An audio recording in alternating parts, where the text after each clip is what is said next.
সাবেক স্বৈরশাসক শেখ হাসিনার শাসনামলে সংগঠিত ৮১ জন সাক্ষীর মধ্যে এরই মধ্যে ৯ জনের সাক্ষ্য গ্রহণ শেষ হয়েছে।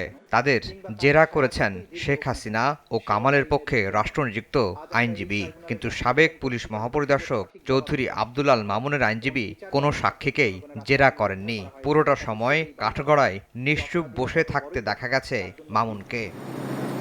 আসামি থেকে রাজসাক্ষী হওয়া মামুন কবে ট্রাইব্যুনালে জবানবন্দি দিচ্ছেন এ নিয়ে এখন যত কৌতূহল। তার আইনজীবী বলছেন, মানসিকভাবে প্রস্তুত হচ্ছেন সাবেক এই পুলিশ মহাপরিদর্শক। ট্রাইব্যুনালের প্রসিকিউশন বলছে, মামুনের সঙ্গে আলোচনা করেই ঠিক হবে সাক্ষ্য গ্রহণের তারিখ।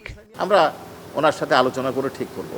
আপনারা সেদিন জানতে পারবেন, কারণ এটা গোপনীয় বিষয় না, সাক্ষী উনি প্রকাশে দিচ্ছেন। একজন অভিযুক্ত যদি ক্ষমা পায়, তার মানে এই নয় যে তার অধস্তন সকলেই ক্ষমা পেয়ে যাবে।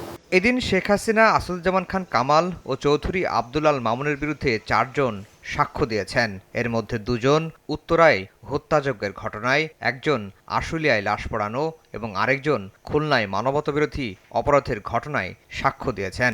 সাবেক প্রধানমন্ত্রী শেখ হাসিনা, সাবেক স্বরাষ্ট্রমন্ত্রী আসাদুজ্জামান খান কামাল, পুলিশের আইজিপি চৌধুরী আব্দুল আল মামুন, সাবেক সেতুমন্ত্রী ওবায়দুল কাদের, তালুকদার আব্দুল খালেক, পুলিশ কমিশনার খুলনা, অর্থাৎ যারা এই ঘটনার জন্য দায়ী সকলের বিচার দাবি করেছেন। তদন্তকারী কর্মকর্তা ছাড়া অন্যান্য সাক্ষী আমরা আশা করছি যে আমরা আগামী মাসের মধ্যে, না হলে পরবর্তী মাসের ফার্স্ট উইকে উপস্থাপন কমপ্লিট করতে পারব।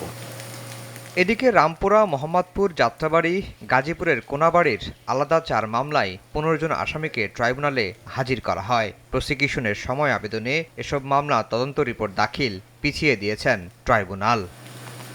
আফজাল হোসেন, সময় সংবাদ, ঢাকা।